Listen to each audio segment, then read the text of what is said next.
It's time now for the big question, in which we tackle a major news story of the day. As schools recover from 2 years of pandemic measures, the Children's Commissioner revealed this week that almost 2 million kids in this country now regularly miss school. 2 million kids.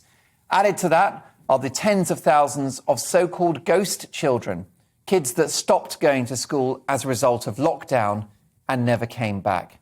So has the pandemic broken British education? And if so, can the private sector help? Should we, for example, be building more low-cost private schools to help shoulder the burden and raise standards? Well, that's certainly the view of James Tooley, Vice-Chancellor of the University of Buckingham in England and author of Really Good Schools, Global Lessons for High-Caliber, Low-Cost Education. And I'm delighted to say that James Tooley joins us now. Hello, James. Good to see you. Of course, you are a teacher, so I should call you Mr. Tooley. You can call me Professor Tooley, but you can call me James. It's much nicer.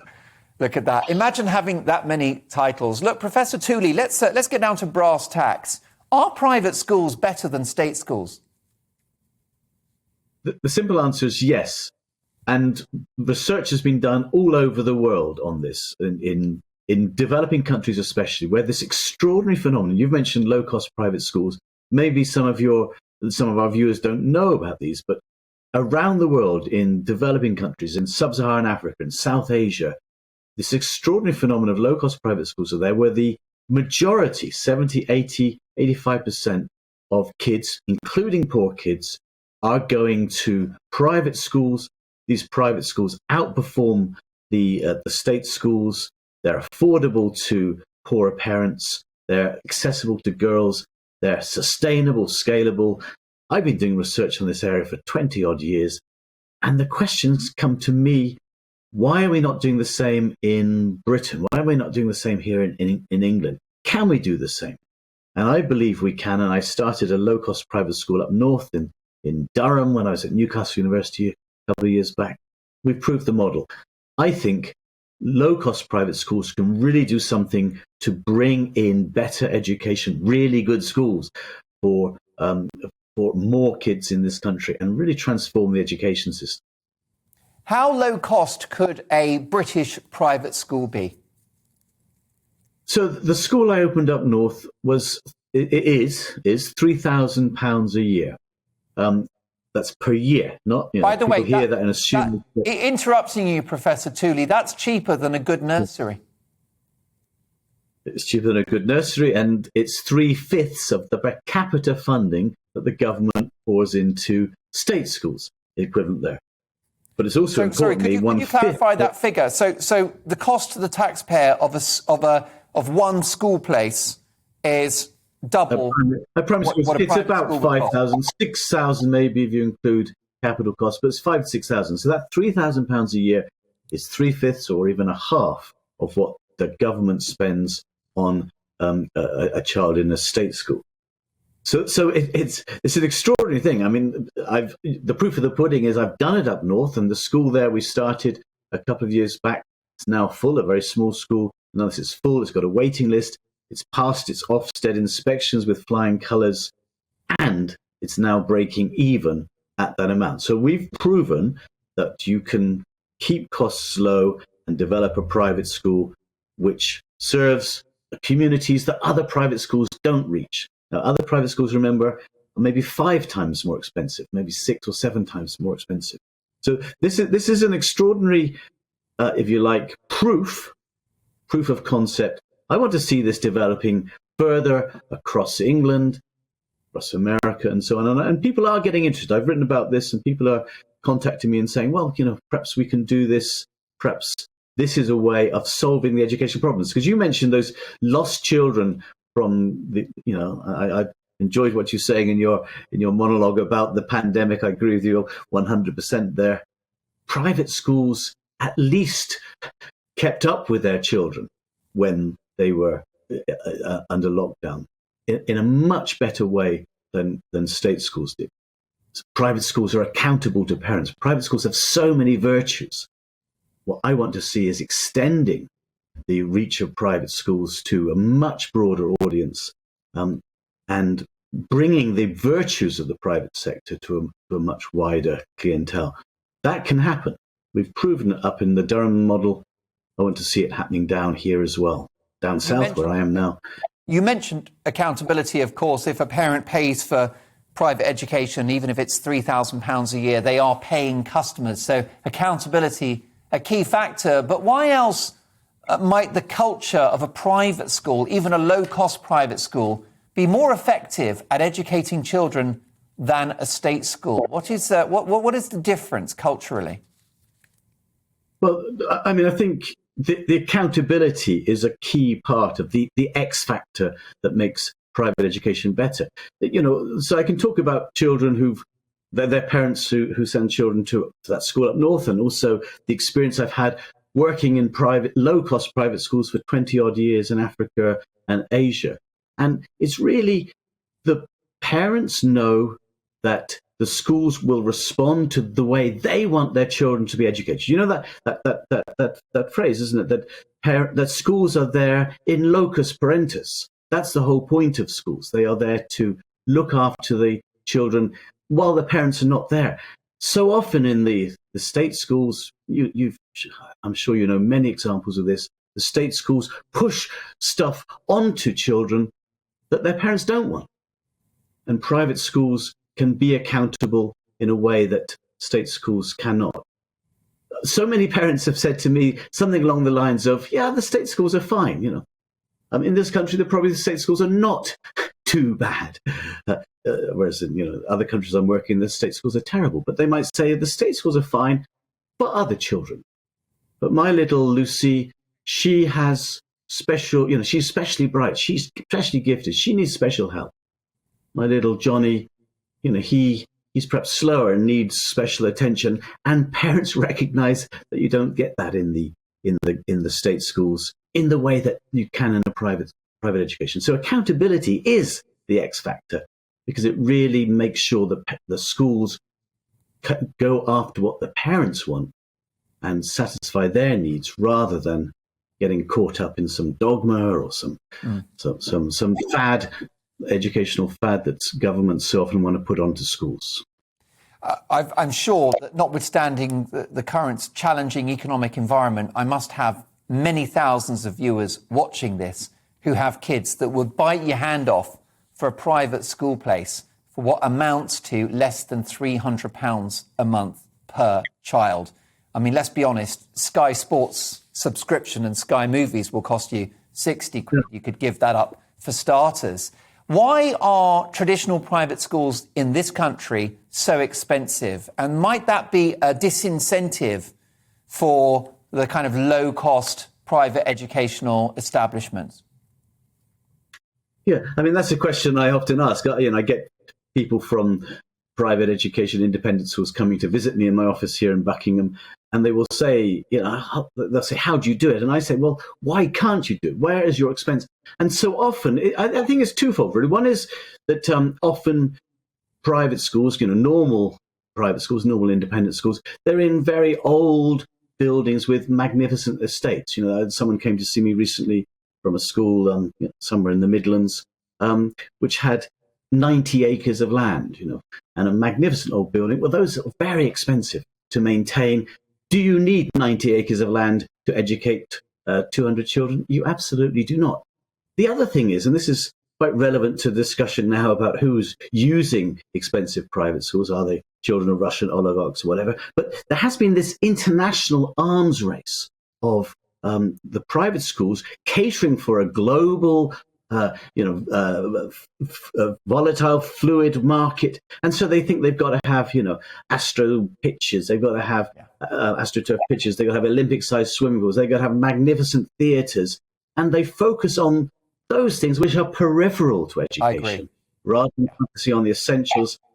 Our school up north focuses on the essentials. It's a beautiful school, a beautiful building. We rent the building, and it caters to the educational needs of the children, not to those additional fripperies, if you like to call it that.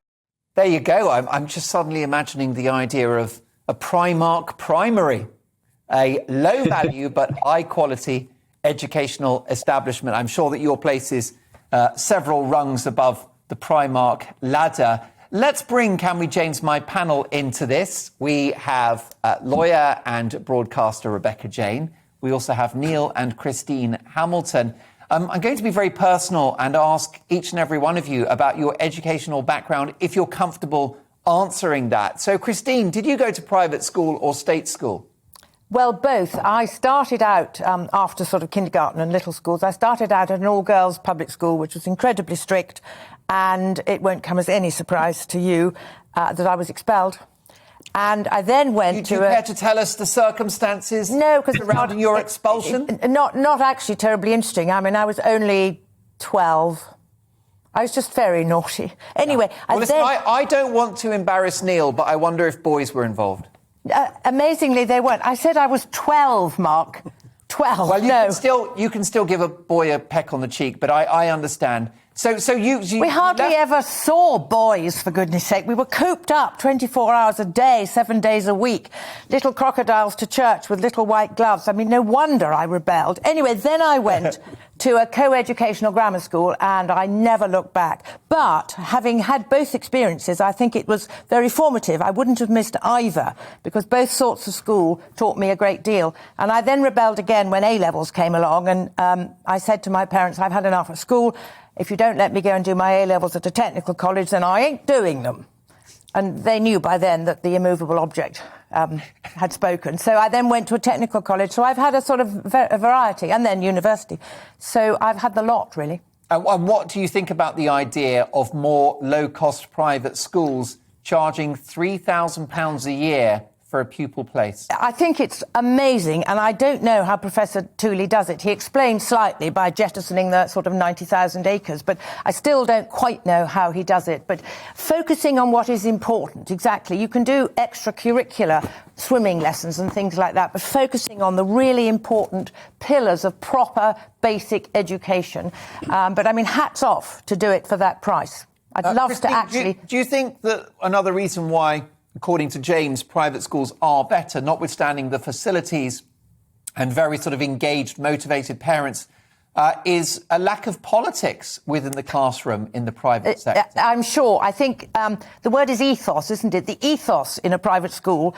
And let's actually, can I just say, I should have said this right at the beginning, there are some amazing state schools, absolutely amazing state schools, and there are some pretty appalling private schools. So let's not tar everybody with the same brush. But yes, the ethos in general tends to be different at a private school.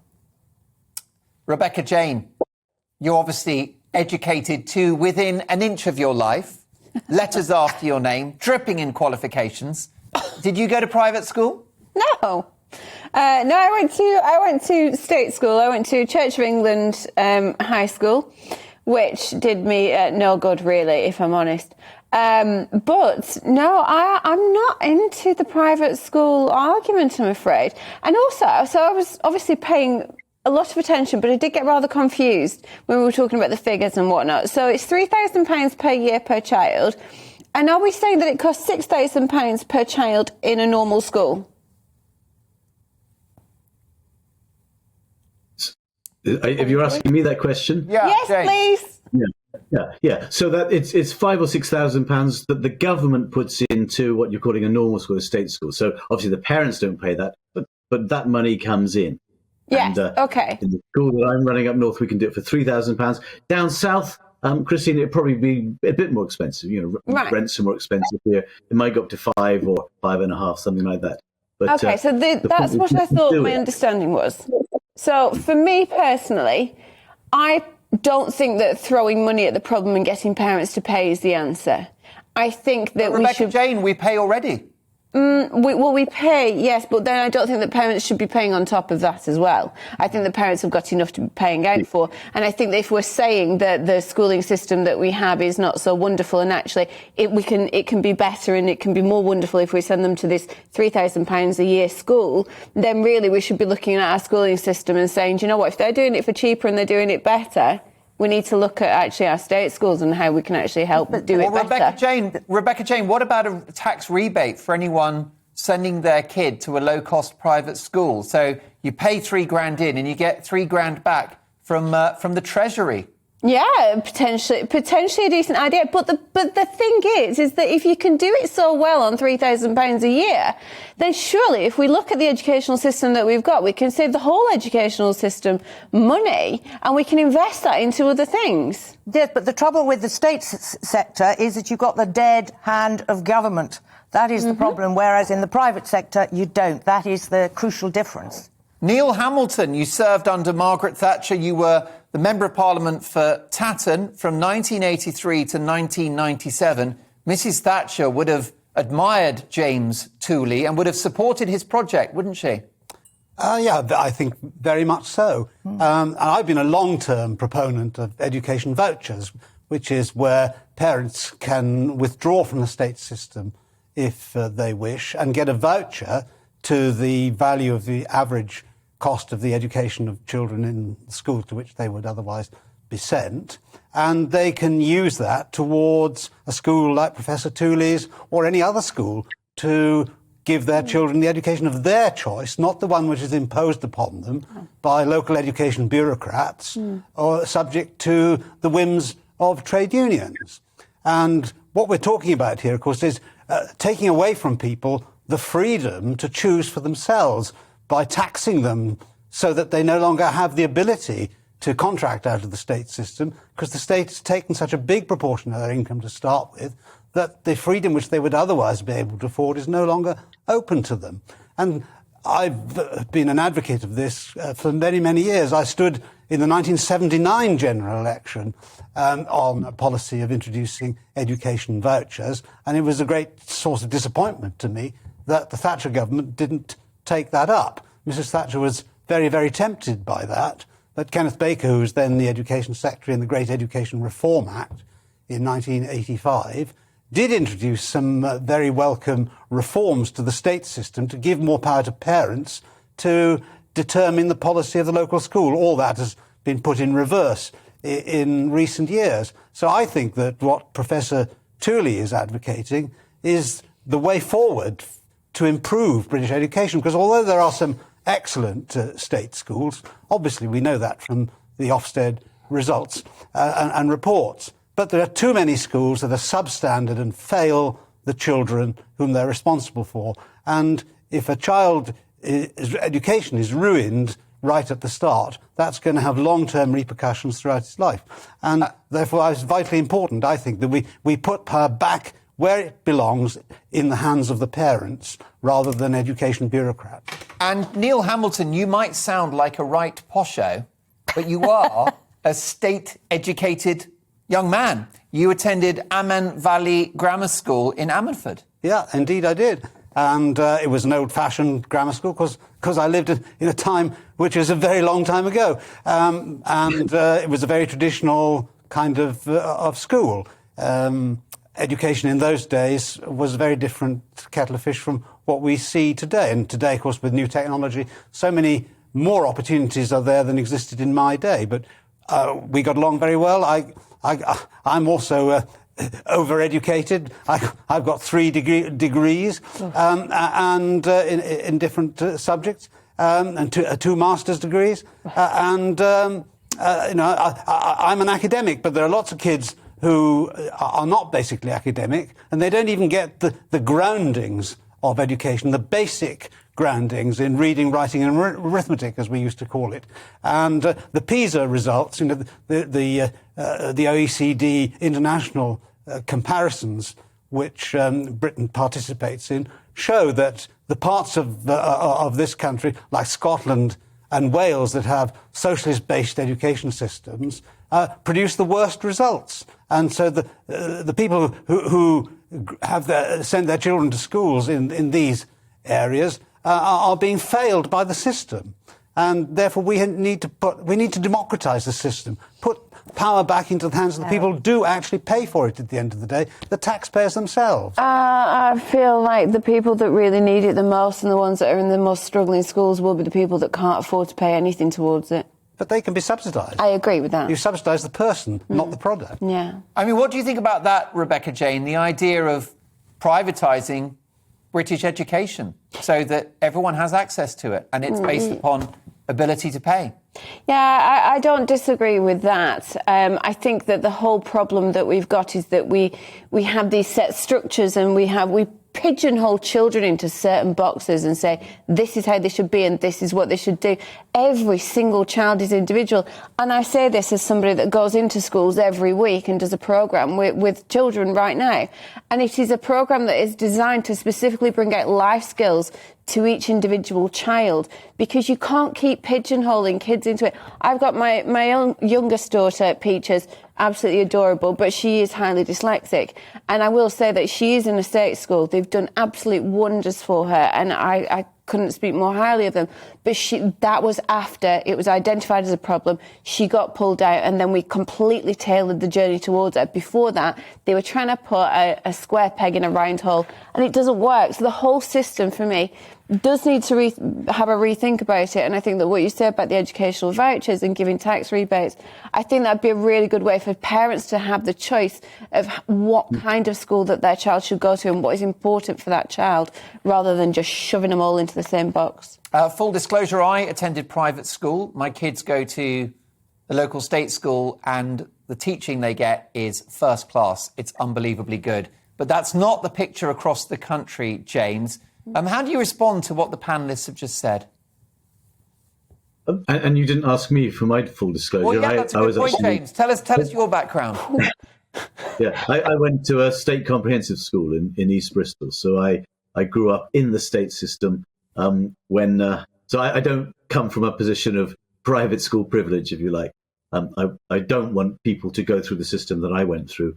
And I want other things. No, I was very impressed with the discussion, because, Rebecca, you started saying, absolutely not, you don't think this is any good. And then when given the examples of a tax credit or a voucher and the choice that can come, and the way private schools will not put square pegs into round holes, but will cater to the individual, I think you sort of became convinced maybe this is a possible way forward. So, I'm greatly excited by your response. You've mentioned Margaret Thatcher. I'm obviously at the University of Buckingham, where Margaret Thatcher came and gave our opening speech, where she talked about the virtues of independence and freedom. And I want to see that really come into the school system. Margaret Thatcher did under Sir Keith Joseph try to get some voucher system going, and she couldn't get it past the unions and what's now the Department for Education. The beauty of my proposal is we don't wait for government to say, we'll privatise the system, we'll bring in vouchers. What I want to do is have 5, 6, 10, 15, 20 of these low-cost schools, so that people like you, Mark, can come and say, look, we're doing it a bit today, but this is when it gets a bit bigger, you can say, look, people are already voting with their own feet. It's engaged in grassroots privatization, not top down, but bottom up. And what I've seen overseas, I've just said that earlier, in India and Nigeria, the vast majority of kids have done this grassroots privatization. They privatized themselves, or their parents have, and the state school is withering on the vine. And that's what I'd like to see here. So we don't have to wait around for politicians to say, oh, we can't do that, it's too difficult to get past the unions, the DfE won't allow it. We'll just do it. And this independent revolution, if you like, will prove its worth, and the politicians will follow us rather than we have to convince them first. That's my ambition.